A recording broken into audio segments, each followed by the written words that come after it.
What's up? What's up? What's up, everybody? Just trying to make sure the internet work. You make sure, because I was trying to do some pre-recorded videos and it was, so I'm all like, oh shoot, what's going on? Okay. Oh wait, hold on. What happened to my layout? Okay, there we go. There we go. All right. So again, this is vertical and it's horizontal. So depending on how you like the picture, switch over to the other one. If you don't like it or it's not working for you, remember there is two of them. So I do want to let you guys know that. I'll just update layout. Okay, there we go. There we go. There we go. Okay, it looks better. I'm trying to organize it to where it looks good on both screens. So again, come over to the horizontal one so it looks better. I know the vertical, they still don't let you edit the vertical separately, which they should, by the way.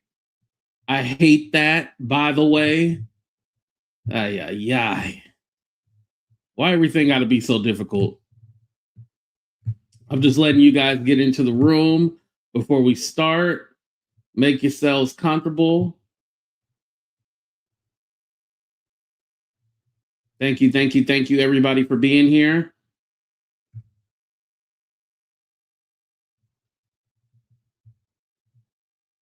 And thank you, Denitria. Okay, you're on the vertical. Okay, thank you, Denitria.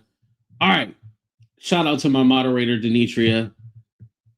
All right. So here we go, you guys. What's up, everybody? It's your boy, AT2. Now, remember when I had talked about this actually last month about Michael Cohen being in the Epstein files? He was listed as trying to give information to the FBI about Donald Trump and Epstein. He wanted to use Rule 35. For those of you who don't know, Rule 35 is like you give information so you can get a lesser sentence or reduce time. So he had whatever this information was to try to get reduced time. This is what he wanted to use. Now, Michael Cohen has went on record to say, oh, the only thing I knew about was this case about there was an infant and a baby, and then it was an empty parking lot when we found out that it wasn't real or whatnot. But what was interesting was that, okay, you're talking about there was a baby, and then when you had your private investigator look at it, it was an empty parking lot.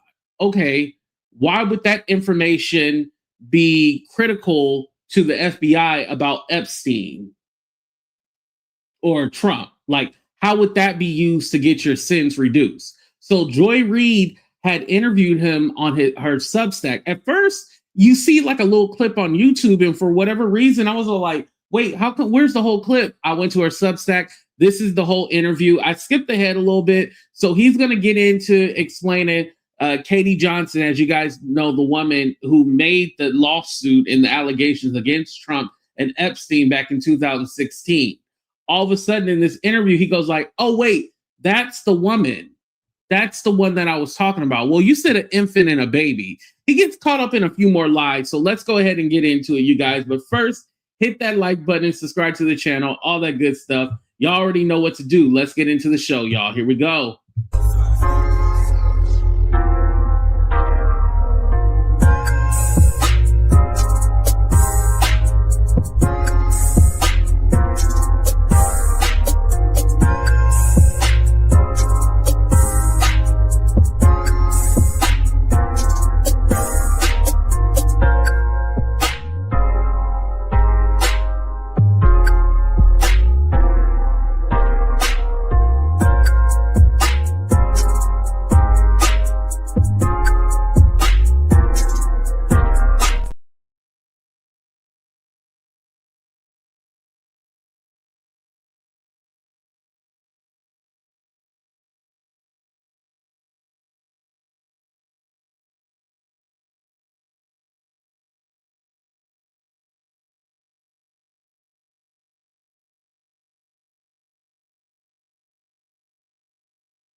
Okay, sorry about that, you guys. I don't know what happened with my screen. It said like something, it went completely black, and I was like, okay, something's wrong with that.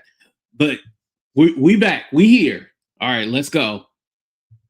Jane Doe case that I have Okay. talked about openly, transparent, whereby there were things in that complaint that, again, identical, no, vile, reprehensible, disgusting, pedophilia, rape, absolutely.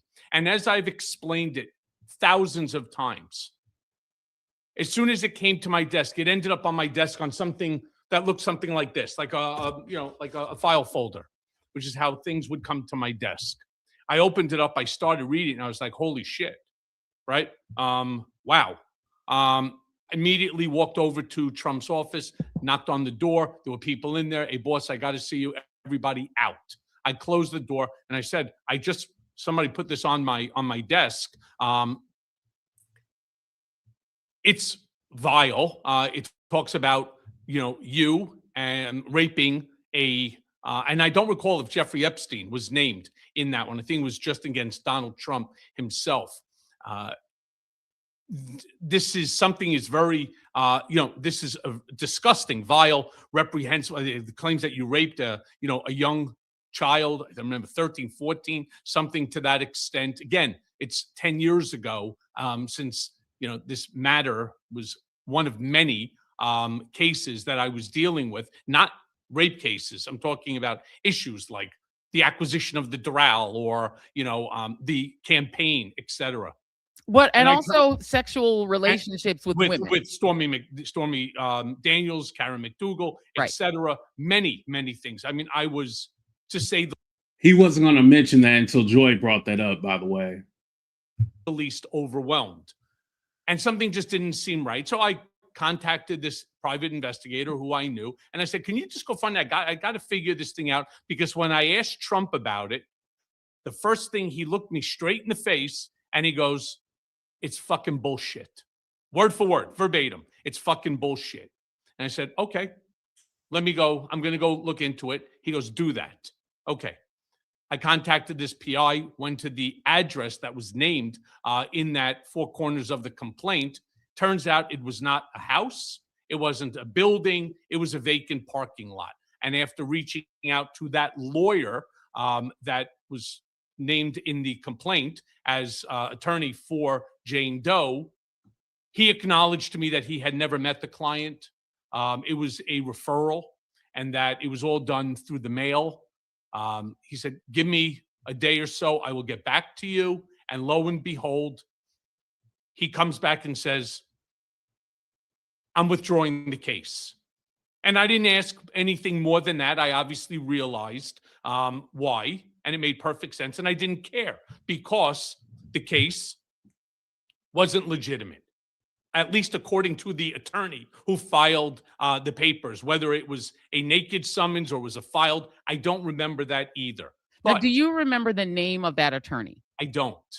Do you I have do access to the filing that you were handed in that manila folder? Do you still have a copy of it? I do not. What do you think happened to that information? Okay, so that information would have been left at the Trump organization, after I left. So let me give you guys a little history. So this whole situation that he's talking about, nobody has found it, right? He's saying that there is this case, this mystery case, where he ended up calling the lawyer and then they ended up dropping it because they said they had never met the client. They got a referral. They didn't know anything. This is the same one that he originally stated that had to do with an infant and Trump and, Epstein. But he's claiming even right here that it had nothing to do with Epstein, but Epstein is listed in this file, in the real filing. This is a whole made up scenario that Cohen is making up. It's complete bullshit. Because I want to let you guys know. So the original was filed back in March of 2016. Let me just get it. Hold on. Let me just make sure. So the original was filed in March of 2016. Then, because it was filed in California, it got dropped. And then it went to a lawyer in New Jersey. The lawyer in New Jersey refiled it in June. So he's trying to say that now this case in June was the initial Jane Doe, but Jane Doe always said she was 13, 14. She never said that she was an infant or a baby. So I just wanted to put that into perspective. Okay, let's continue.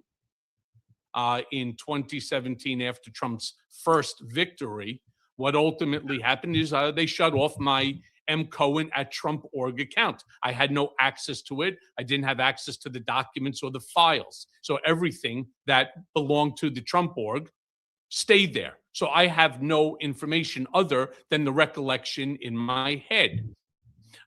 That case is not the case that everybody was referring to. Started with Tara Palmieri when she came on my Substack, started asking me, and I told her, I did not believe, and you and I had this conversation where initially we both believed that Katie Johnson, and I did not know that that was a pseudonym, by the way. I actually thought that was her real name until just days ago. So wait, hold on. Let me pause for just a moment. Did you, up until about a week ago, when we had a conversation, this was not this past Saturday, but a Saturday earlier, where we sat and we went through these cases to try to determine whether Jane Doe and Katie Johnson were the same case, the same person, right? Right. Did you, up until that point, believe that the case you identified, that you went and tried to find the address and there was no person there, did you, up until about a week ago, believe that person was Katie Johnson? No. Okay. I did not. I thought they were two separate people. And then after starting to do the research from our conversation, and after, of course, the month-long attacks upon me, I started reading and Googling it. And every time that you typed in Katie Johnson, there was a Jane Doe associated case, which is why I have turned around and said, I could see where people made the mistake, where Lev and others and Tara and Zev and Jojo and Joe Walsh, where all those mistakes were made. But had they, of course, done the research. No. The mistake was on him saying that it had something to do with a baby or an infant, and you got a private investigator seeing that, it was just an empty parking lot, and you said the lawyer had dropped the case within 48 hours. That's what you said.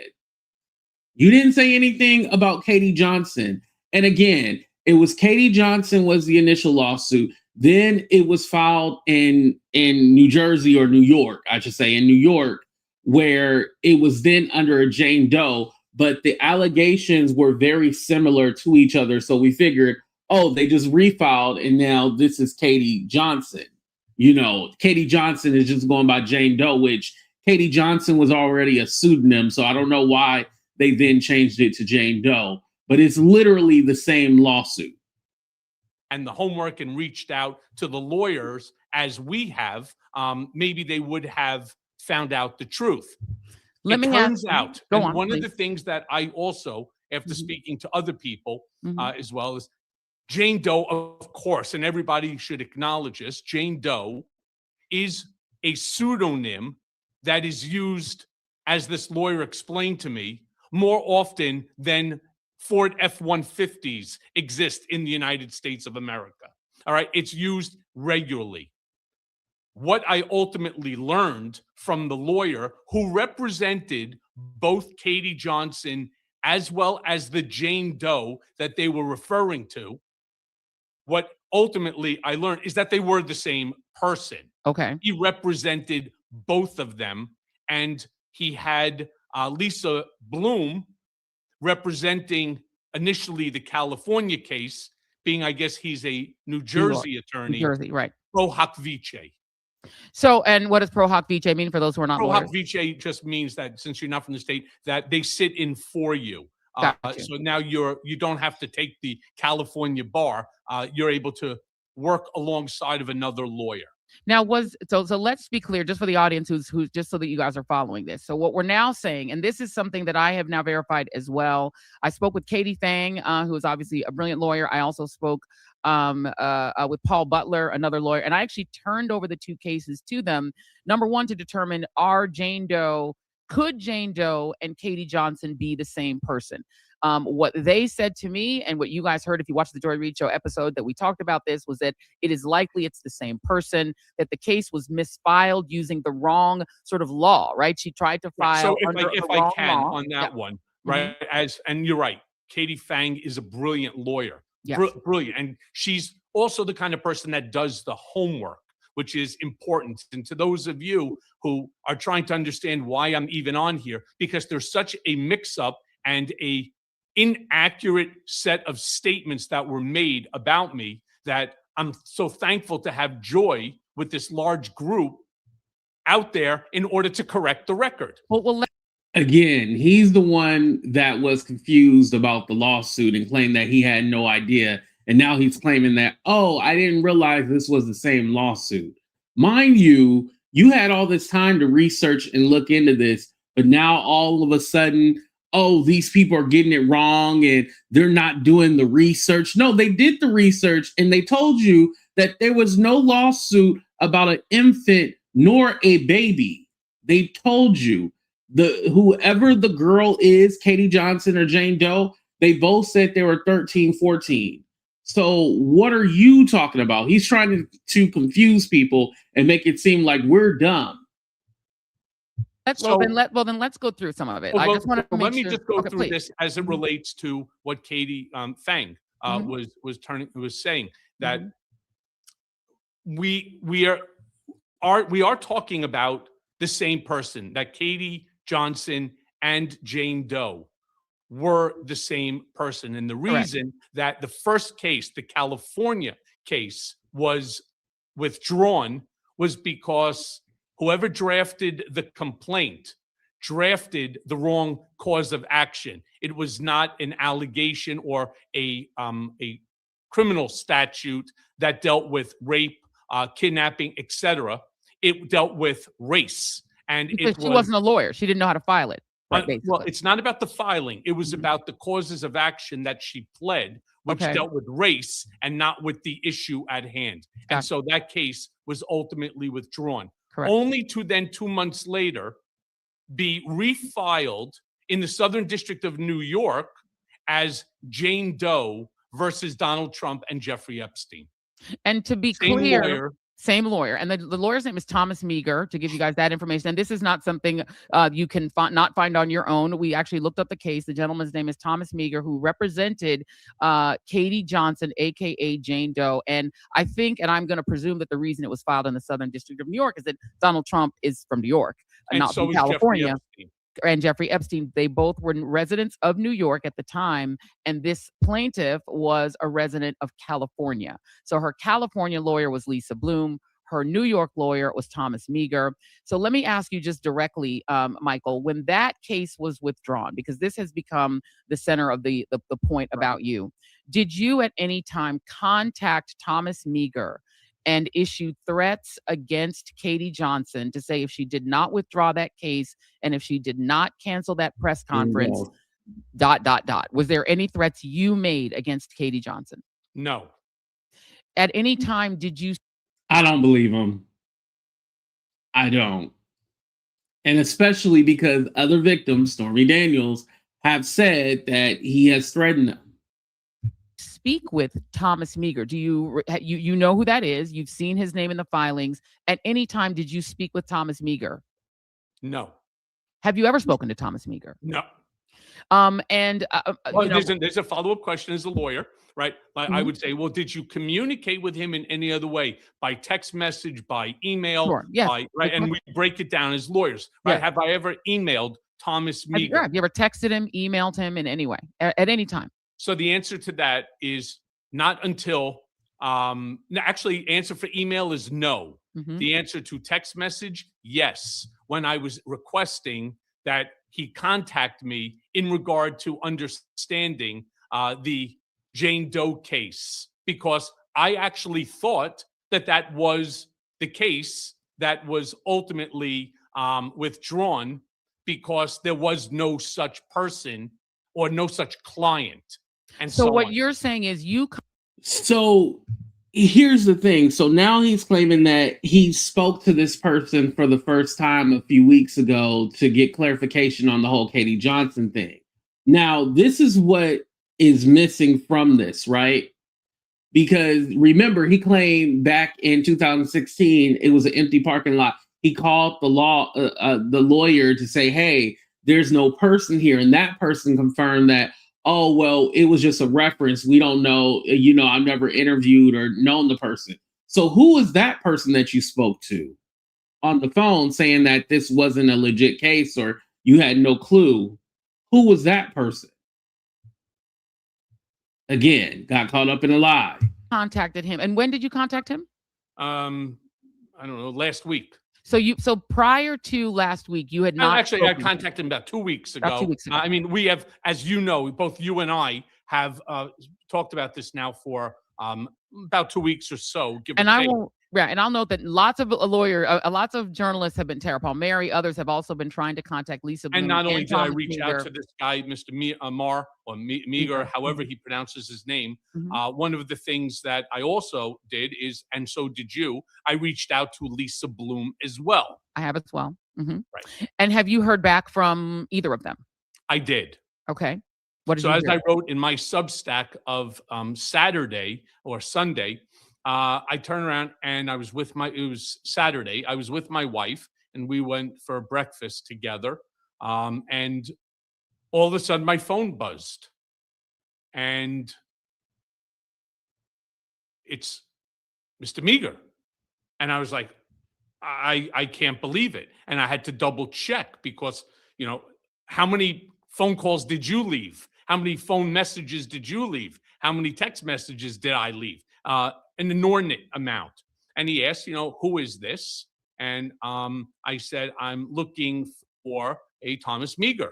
So he said, well. And I want to tell you guys something. He's great at dragging out a story instead of just answering directly. Because all you have to do is tell us the context of the conversation. We don't care about you and your wife going to breakfast. I hope it was nasty, and I hope it gave you diarrhea after you ate it. Well, you didn't say who you are. So I said, well, can you at least confirm that I'm speaking to the right person? To which he responded back, need to know who you are. So I now introduced myself. This is Michael Cohen, former special counsel to Donald Trump. We dealt with the Jane Doe matter in 2016. And his response, literally within 30 seconds later, I never dealt with an attorney named Michael Cohen. I'm still certain that this is the mistake, of course, is the fact that Jane Doe as a pseudonym is used more than, obviously, as I was trying to make a joke before, there are more Jane Doe pseudonym filings than there are Ford F-150s in America. But I was certain that this had to be the Jane Doe case, right? Because it's the only one that I've really heard of so far. To which I write and I respond back to him, yes, you did. Now I'm actually, fighting with him over what is an exoneration of me, right? I never dealt with an attorney named Michael Cohen, something I have been saying all along as it related to Katie Johnson or whoever Katie Johnson actually is. So I said, yes, you did.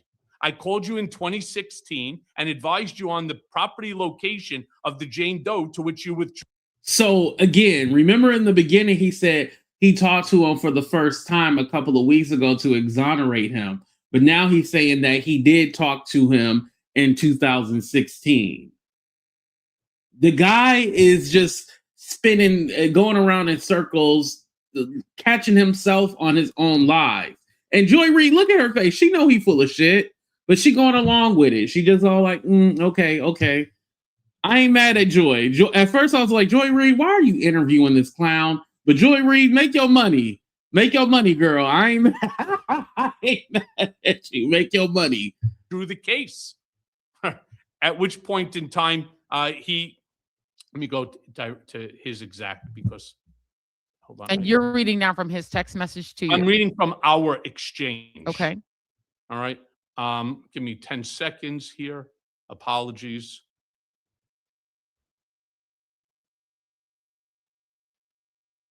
And just to update those of you who are just joining us live, what we're talking about here is There are now apparently 2 different cases, and this is setting aside the many, many other allegations against Donald Trump. These are the 2 specific cases allegedly involving teenage girls preteen girls, that were allegedly made about Donald Trump in 2016. So on the one hand, you have the Katie Johnson case. This gentleman, Thomas Meagher, is her attorney. So these are the text messages that you're now going to hear Correct. Michael Cohen read back. Please do. So then so he would know who I am. I said, Google my name so that you know who I am.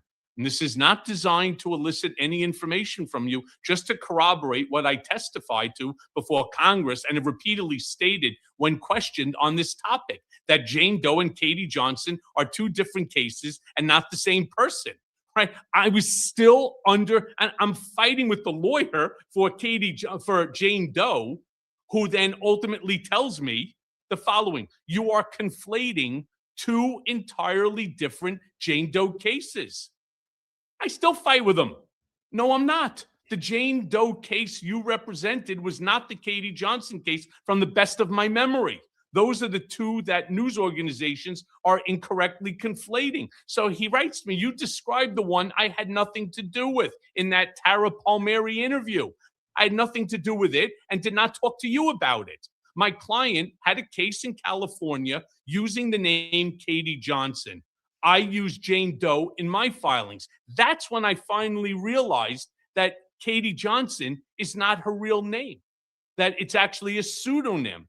He goes, I'll look for the transcript of the interview and try to show you what I see. But you discussed a case involving a mother or something like that with the daughter, something. And then I turn around and I said, the California case was filed pro se. Is there another Jane Doe case you're aware of filed in SDNY? I recall. So again, it seemed like this lawyer is telling them, like, hey, didn't you say you had one with a mom and a daughter? Like, he's all like, that's not the one. Like, so he was telling Tara Palmieri that, oh no, I dealt with a totally separate one. I didn't deal with Katie Johnson. There is a Jane Doe, and it was about a baby or whatnot. And he's making up this whole story. And now he's saying that the lawyer is telling him, like, hey, didn't you say there was like a mom and a daughter or something like that? Like, that's not my client. That's not the case that I dealt with. He's even telling them. And so what Cohen is doing is trying to make the correlation that, oh, no, it's the same case. And the lawyer is telling them, like, no, it's not the same. You are talking about something way different. Yada, yada, yada. Then the problem is that many people use the pseudonym, and this bullshit by these people are infuriating. So here's what he writes to me. The litigations that I was involved with lasted from June to November of 2016, while the one you referenced, the Bronx victim, was apparently over like within 48 hours. Then turns around and says, it lasted less than 2 days from the day you got them to the day that they dropped it. You reached out to the lawyers and immediately had it withdrawn. It also had the Jane Doe's legal guardian as a plaintiff. I used the pseudonym Jane Doe in my SDNY matters. Now I got it. So I said, well, did you deal with anyone at the Trump org in the withdrawal? I said, was it Alan Garten as reported by Politico? At which point in time, I said, and if I'm permission to either use these communications when speaking about it or ask for you to issue me just a brief statement to read.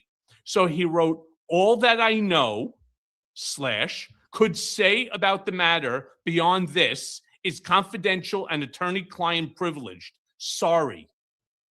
I said, the name of the attorney, if there was one from Trump org, it's not attorney-client privilege. Politico reports it as Garten. He goes, also, as I earlier stated, I never dealt with an attorney named Michael Cohen.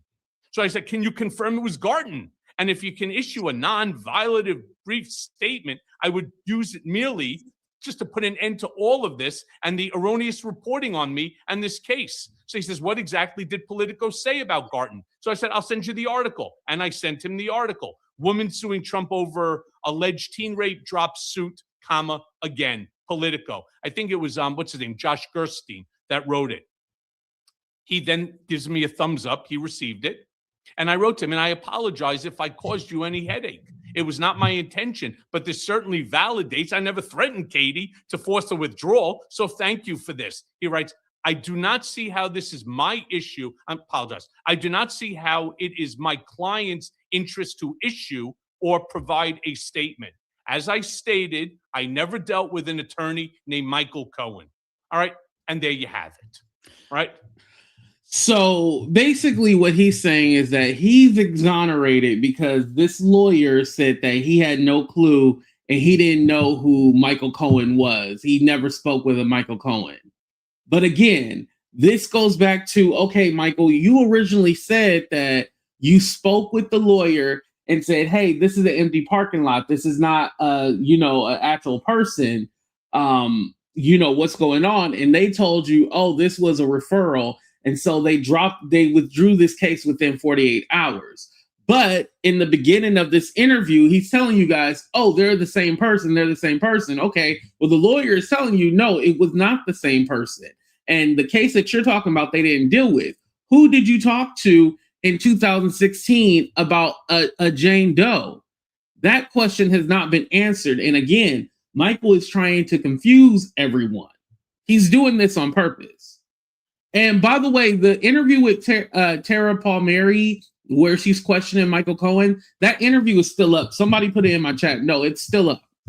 And what I can do right now, everybody, is that I too have been in pursuit of a conversation with this same attorney, and can just report in this Substack now that that through a solid source that is indisputable, this person has indeed said that he has never dealt with Michael Cohen. So what I take from that, and again, this is conversations that I can only report that are not for attribution, but I can tell you the source is a direct source that says that this attorney did not deal with Michael Cohen. So it does appear that there is a second Jane Doe case, and I think that is actually quite newsworthy. Well, actually, I think there's about 1,000 Jane Doe cases, probably, as we have now learned from various different members of Congress. And that Katie Johnson is just one. And so I think one of the things that we take from this, and I guess the question people would ask you, Michael, is that, to your point, there were more than one allegations against Donald Trump. So we set aside the ones about his affairs that he was having with women that were consensual and that the women were adults. These are cases that are involving crimes.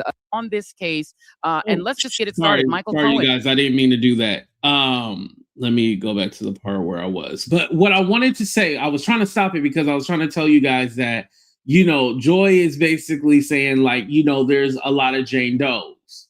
Yes, in the Epstein files, there is a lot of Jane Does. But when you file a lawsuit, you can see a lawsuit. And there is no lawsuit with a baby in an empty parking lot. Like, that's the problem. There is no lawsuit, at least in 2016, other than Katie Johnson. And this is the confusing part, because let's not conflate the Epstein files with a lot of Jane Does. Those are not cases. Those are, well, how do I clarify? Those weren't filed in court. Those Jane Does were potential victims / witnesses. That's different. So again, if the lawsuit was filed, we would see a lawsuit. So I want to clarify that, Child. But there is one incident that I think is personal to you. Your daughter did an interview in which she talked about Donald Trump's creepy comments toward her. She was 14 or 15 years old. He's commenting about her figure. So you surely saw that happen. And she, I'm sure, complained about that to you. She most certainly did. So the story which I wrote about, didn't hide it. I wrote about it in my book, Disloyal. In fact, my daughter even went on with Allison Camerata on CNN and talked about it. She was probably about 100 feet away, maybe 150 feet away, coming off the tennis court. Trump and I were standing by the gate that led into the pool over at Trump Golf Course in Bedminster, New Jersey. So he looks and he sees it. He goes, "Boy, we have the most beautiful girls here." He goes, "Boy, look at that fucking body." Lo and behold, I turn around, I look, because I wasn't noticing was my daughter walking off the guy. I turn around, I look, and I'm like, hey, boss, that's my daughter. That's Sammy.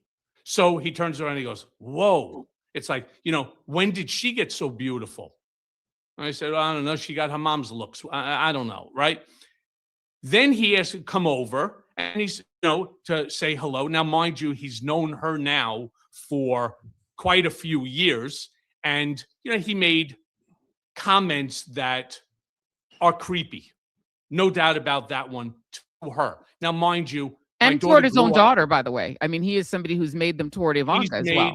He made creepy comment. Mm-hmm. And you continue to work with this creepy man sexualizing your daughter. And you wrote about it in your book. I would be ashamed to tell people about that. Like, and the fact that you didn't knock the shit out of him. Y'all, am I missing something? I feel like I'm missing something. Like this story, like you should be ashamed of yourself. And you continue to still work with him and he was sexualizing your daughter? And y'all, he's about to give an excuse for why, I don't want to say why it was okay, but his reasoning for like, oh, it's whatever. I turn around and, and we were standing there and some people are like, well, why didn't you punch him in the face? Well, I think the answer is obvious, right? My daughter, as she stated even to Allison Camrata, who's an Ivy League, she's an Ivy League student, right? Nearly perfect, SAT scores, just a solid, child. That was one thing I never worried about with her was her education or her doing well in school. She stated to Allison, I've been going to nightclubs and restaurants since maybe I was 13 years old. And that's the thing the kids do here in the city. They grow up kind of quick. She goes, I've been hit on by elder men a lot, as do my friends. She goes, it's creepy, but I've dealt with it before, and I just don't even think about them. I just think how pathetic that they are. You can go back and watch for yourself my daughter's more eloquent words. Yeah, well, So your daughter was going to clubs and bars at 13 years old, and it's just normal. Oh, she just deals with it. That sounds like you weren't very involved in your daughter's life. That's what it sounds to me. Your daughter was out there doing God knows what. Putting it. Absolutely. But that was the point. It wasn't the first time that an older guy, Sure. hit on her. In fact, there was one time I took my daughter for dinner. It was just Okay. the two of us. We were over around the corner just having a bite to eat. The guy turns around and goes, well, who's the girl that you with? I said, Right. hey, schmuck, it's my daughter. I hear you. I got you. But I mean, the point I think of it is not just general creepy men. I mean, this is Donald Trump, who is the best friend for over a decade with Jeffrey Epstein, admittedly, before you were working for him. And when I think you might have been in high school when he was Jeffrey Epstein's friend. So you wouldn't have been around in the 1980s and 90s. You would have been too young to be around. Well, the 80s, I was in high school and college. 90s, I was in law school and then practicing medical malpractice litigation. The time when you didn't know him and couldn't have possibly known what he was doing, but in the time that you worked for him. And I think this is the issue a lot of people have. Given Donald Trump's prolific misogyny, given the things that we know that he did to E. Jean Carroll, that he's been adjudicated as being civilly liable for. But I had no knowledge of the E. Jean Carroll case. I mean, that was in the 90s. Carroll case came to fruition. Sure, because of course that happened in the 1990s as well. Can I just go back? Can I go back to well, let me just ask my question first. Is I think what people, I guess, the disconnect people have is they say that this person that you've described as a racist, that you have openly testified to, has said openly racist things, as a misogynist. You've described his character, and yet there seems to be for you maybe a reluctance to really believe that he might also have done the things that the Epstein files imply. No. Ding, ding, ding, ding, ding. He is still protecting Trump. This is why he's all like, oh, I wasn't going to tell the feds anything. I was just going to tell him about this case about an infant in an empty parking lot. That's it. No, that's not true. I have never once turned around and said that he has not done what is alleged in the complaints. What I routinely say is there's no documentary evidence that I have seen so far within which to charge him with a crime. And so as a lawyer, yes, we can all have an opinion. Look, I'm watching as the comments are flying by, right? Everyone's entitled to an opinion, but you're not entitled to your own facts. Do And that's you the point. personally believe that Donald Trump? Whether I personally believe it or not is irrelevant. It would just be at the same point in time an opinion, my innuendo. That's not what you go ahead, right? And you let me go to something that then I totally hear you on that, because I know we don't have a ton of time. So I want to make sure we get all the questions in. This is, I think, what I think a lot of people would like to know, and I personally would also like to know as well. Given that you, as you said, you're a lawyer, you're not out here to speculate. You have your own personal views of Donald Trump, and I think that's fine. But at one point, when Donald Trump turned on you, put you in prison, you were a sort of canary in the coal mine for the things that he would do. You wrote a book called Revenge about this, to incarcerate you for being disobedient, for doing something he didn't want and leaving you in prison. You at one point made a proffer to say, I have something to turn into offer prosecutors, the ADA, the assistant It's district called attorney. the Rule 35. The Rule 35. What?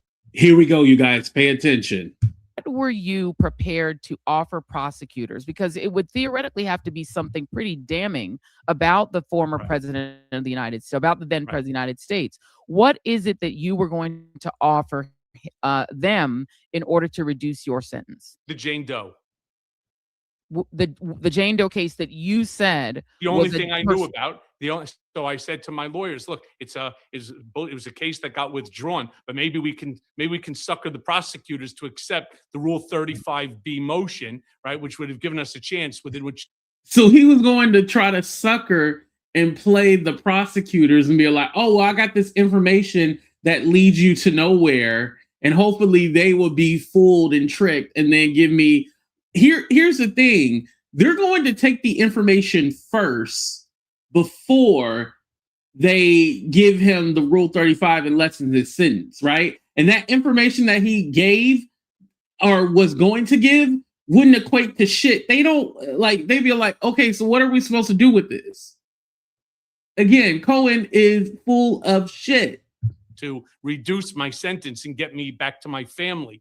So just to be clear, earlier. Yeah, just to be clear, your offer was going to be that the Jane Doe in the case you investigated, that you had an investigator look at, did not exist, that there was no person there. That's what you're going to offer?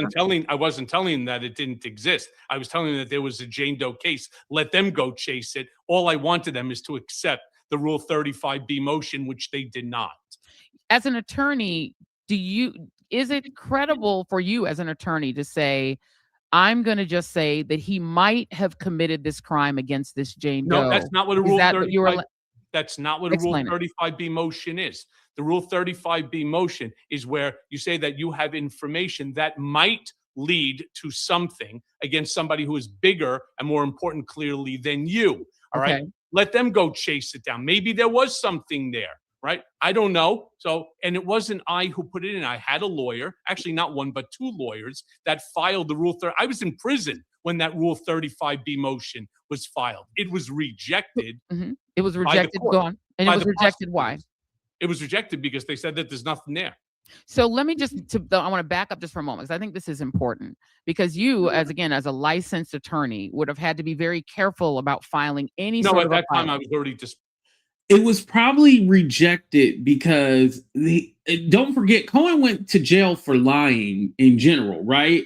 So when you are a liar, they have to really think about, okay, well, do we take this case or don't we? Because again, you have proven to be a liar, and the fact that they can't really trust your word, like, why would they take that risk?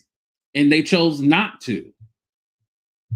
You were already disbarred. Okay, but I didn't file it. But your attorney who filed it would have had to be very careful. He wouldn't want to lose his license. Of course. So what you're saying is, did you, at the time you made this Rule 35 request, believe that the Jane Doe in the case you looked into, did you believe that person existed?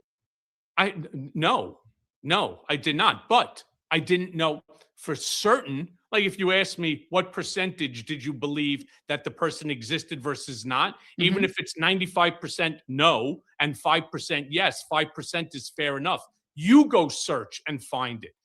Maybe the lawyer who filed it was wrong and so on. Let them go search for it. All I wanted was the Rule 35B, considering I had. So you're gonna send them on a goose hunt or have them chase this story that's probably false and thinking that was going to help you get out of jail? Again, none of this is making sense at all. And he knows that he's full of shit. He knows that he's full of shit. Already testified 7 times before Congress. And I was also at that time being asked to assist the Manhattan District Attorney that was under Cyrus Vance Jr., they came 3 times to visit me when I was in Otis prison.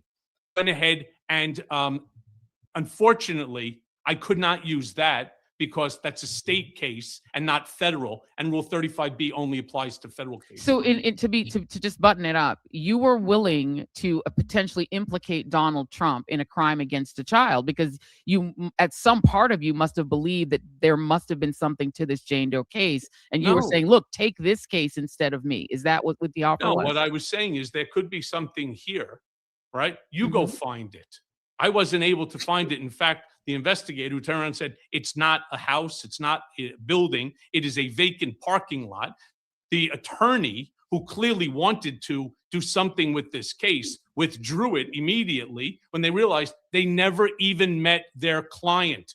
It was done through the mail. It was done as a referral to them. And they were like, I'm not getting caught up in this shit. And then they withdrew the case. Is there a But again, who was that attorney? You talked to the Thomas, I forgot what the last name, Meager person. You talked to the Meager person who was the lawyer for this Jane Doe. And you said you hadn't talked to them until a couple of weeks ago to try to get information. But now you're saying that, oh, I talked to somebody in 2016 about it. So who was that person that you talked to? possibility, or were you thinking at the time, look, if I can prove that this Jane Doe case isn't real, maybe Donald Trump would take mercy on me? You're conflating something. It's not me who has to prove anything. It was the prosecutors. But was the goal to exonerate Trump or to implicate him? That's all I'm saying. All I was doing is saying, here's an olive, here's a branch, right? This is what I know. This is all that I know. Now you guys go figure it out. But if in fact that they accept that. Now, if I tell the cops some incriminating information about you, I'm doing that because I want you to be charged or I want you to get in trouble. I'm not going to give them incriminating information and think, oh, well, I just gave it to them so they can look into it. No. I want you to get charged. I want you to go to jail. So him trying to say like basically he had no ill intent when he did it is bullshit. And that they were going to do it, they would have granted me the Rule 35B motion, which they did not. At this stage, where you are right now, where you stand right now in the world, do you believe that there's a possibility that, given the fact that you're saying you don't have any information that might implicate Donald Trump in sexual crimes against children, that he might put you back on the team, that he might pardon you? Are you looking for a pardon? So I'm glad you brought that up because I've talked about this ad nauseum. Am I looking for a personal pardon? The answer is no. I do not. Now, under the Biden administration, I had a pardon application in. Of course, Joe Biden only took care of his son and his family and left everybody else hanging. But I do not have a pardon application.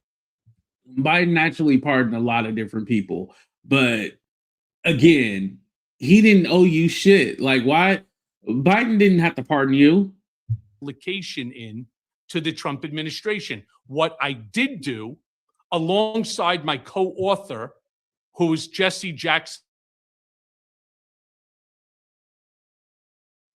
Jr., a long letter, executive order that we called TEPO, Trump Emancipation Proclamation Order. And what this is this gives a second chance to every single nonviolent felon who has completed their sentence, who has no restitution, who's no longer on paper, whether it's home confinement or supervised release. They have finished their entire sentence as prescribed by the sentencing judge. That why should you be a felon for the rest of your life? Why should you have the stigma? Why should it affect your ability? Mind you, this whole time people had been saying, and shout out to Lev Parnas, he made it clear that Cohen is trying to get a pardon. This is what he wants. He wants to try to get a pardon. And he has been talking to Trump's team and, working behind the scenes trying to get a pardon for Trump. What's crazy is that now, all of a sudden, he wants to admit, like, oh, yeah, I was trying to come up with this thing and trying to get a...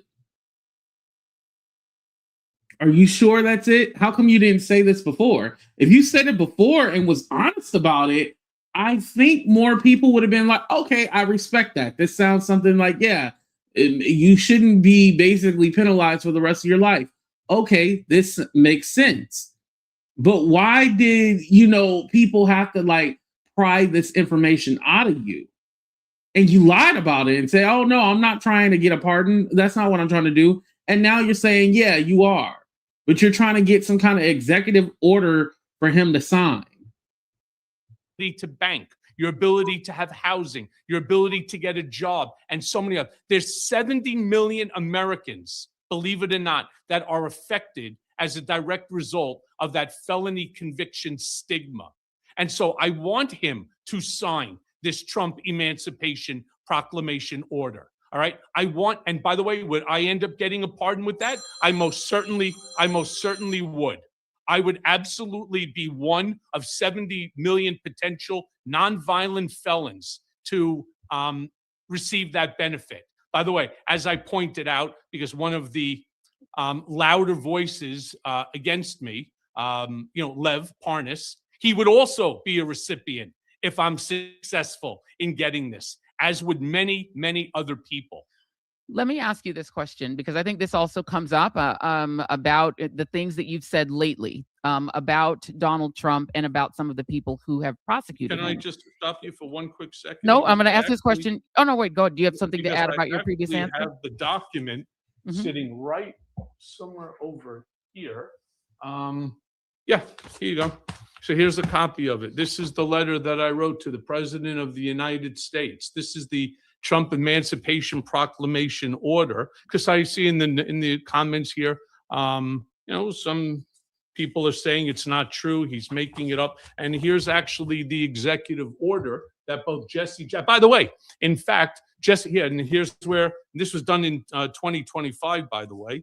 And here's where I would love to get President Donald J. Trump's John Hancock on there. So in other words, free and you are looking for a pardon. I mean, that is effectively looking for a pardon. And let me ask you this question. Is this part of the reason? See, she cut him off yeah, so you are looking for a pardon. Why are we going in circles? You're looking for a pardon. That's it. That, I think you surprised a lot of people when you posted a piece on your Substack, which I read. I think a lot of people read about Letitia James and Alvin Bragg pressuring you and implicating them and essentially saying that their prosecution of Donald Trump was weaponization of the government. So first of all, was that the reason that you wrote that? So the answer is no. And not only is that an incorrect state, it doesn't even mirror the article that I wrote. What I wrote was that I felt pressured and coerced. In fact, if you speak to anybody who is subpoenaed, that is pressure.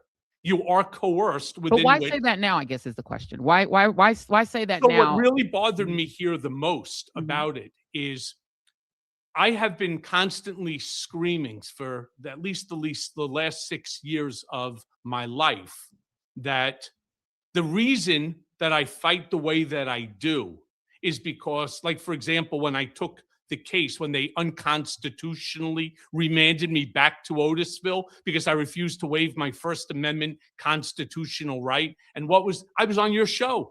I was on your TV show, and I said, I don't ever want to see what happened to me happen to anyone else ever again. But do you not believe that those two prosecutions were legitimate? I mean, Donald Of course Trump they're was legitimate. That's the whole point. legitimately adjudicated to have committed those crimes that Alvin Bragg accused him of. That case was won by the prosecutor.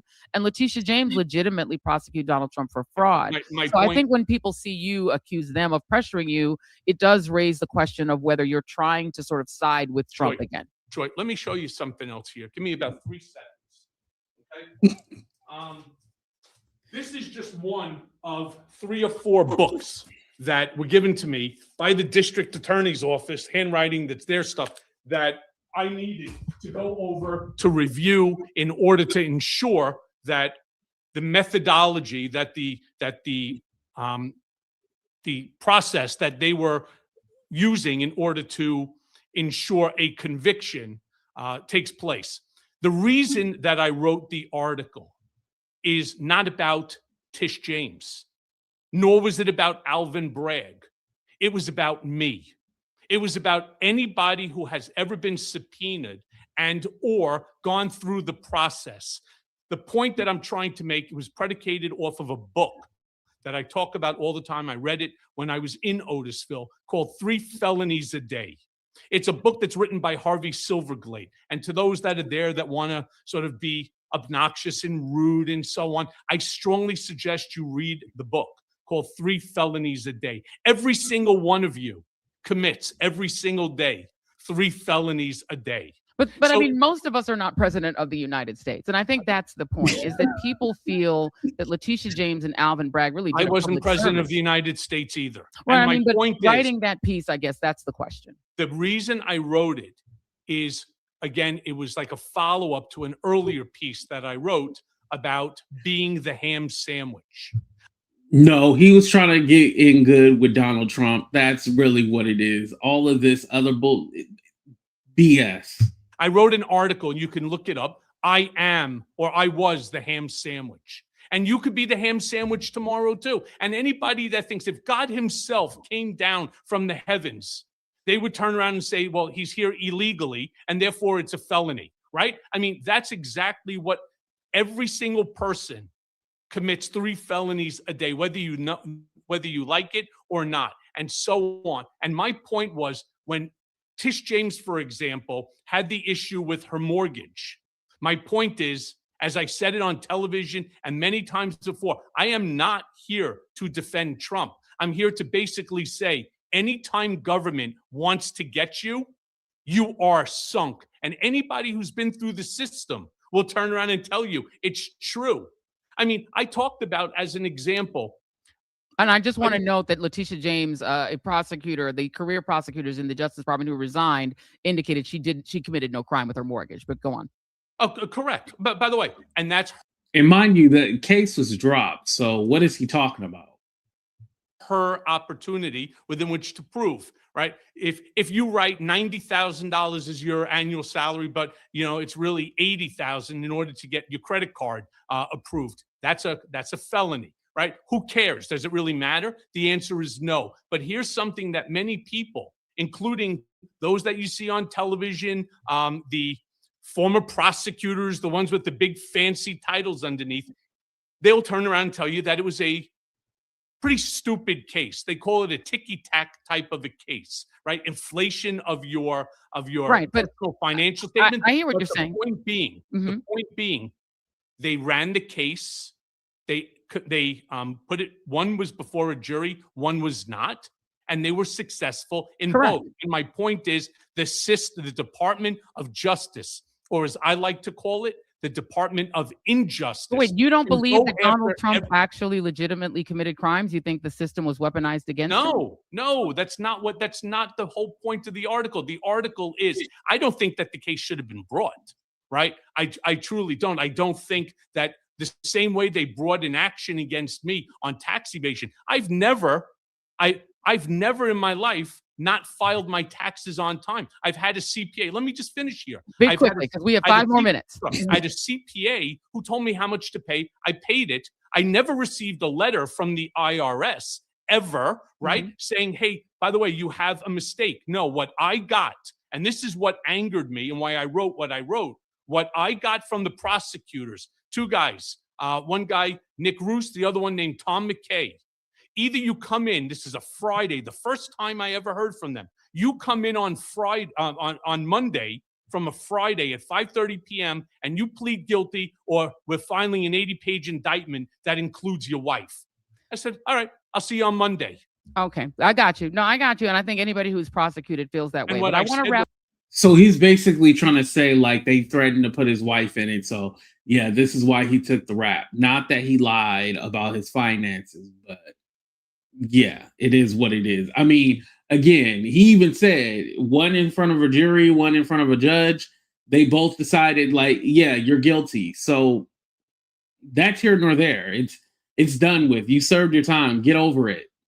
It's not that I was coerced and pressured. I felt pressured. I think it's more the time. That is my feelings. I own my feelings. They're mine. And I will continue to speak for myself. Not for anybody else, for myself. Let me wrap this up with just a couple of questions that I think are kind of the definitive questions of the day. Pam Bondi is testifying very angrily before the House Judiciary Committee, even as we speak. She's been crashing out all morning, and I know folks are paying attention to that too. One of the things I think that was definitive in her conversation is her refusal to apologize to the victims of Jeffrey Epstein. She got very angry when asked to do that and demanded that actually Donald Trump receive the apologies from members of Congress. You worked for Donald Trump for a decade. You were very close to Donald Trump. Yep. It's kind of hard for people to believe that you would not believe that Donald Trump might be a sexual predator. Do you believe Donald Trump is a sexual predator? No. So again, I won't answer. I will not answer that question no more than I would answer somebody asked that about you or about any of these people making I don't have these 23 comments. accusers. By the way, They're saying I'm a sexual predator. He has by the way, 23 No, I am not. accusers. No, Right. I'm not. And neither I do believe you. I See what am I a mean? firm. No, that's correct. So I he has firmly 23 accusers. I firmly believe that if he is, and it's in those files, which I believe will ultimately be released. I believe that they will. I believe they will. Don't be surprised if you see within a year Michael Cohen is at Mar-a-Lago taking pictures and eating seafood towers and shit like that with our tax dollars. Don't be surprised if you see that within a year. The fact that this man done said creepy shit to your daughter, his name is listed over 1 million times. Now it's confirmed it's over 1 million times in the Epstein files, the redacted stuff that we haven't seen. Yeah, Michael. Yeah, you're trying to play both sides, but nobody's falling for it. This is why you're canceled still. I will take that document and I will be the first one to stand on that line, holding that document in the air. Put him away for life, castrate him. I don't care what you do, but I'm not going to turn around and I'm not going to do what so many of these haters in the comments want to do, which is to cast somebody into a negative light. Well, Donald Trump is casting himself in a negative light. His life. Simply because you hate him. That's okay. Hate him. Well, I think there's a bit of evidence. Okay. There's you a bit have of evidence every that he's a right to predator. hate. You have every right to your opinion. But the truth is, you're not supposed to turn around and you're not supposed to attack somebody when you don't have the evidence for it. All right? You don't. And now, do by the you way, believe, if you ask, lastly, we have 2 ask me minutes. the question. Ask me the question more about E. Jean Carroll. Do I think it was a legitimate case? Absolutely. Did it go before a court? Absolutely. Did it go Clearly. before a jury? Absolutely. Yeah. I will never argue with that. The system is. That's safe for him to say because, yeah, that one went through court.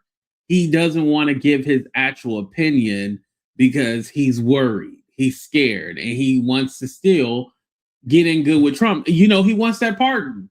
I get it. I understand it. Just be honest about it. The system. And I'm not going to say E. Jean Carroll. I've never once said he wasn't telling the truth. But you know how come she got that successful win?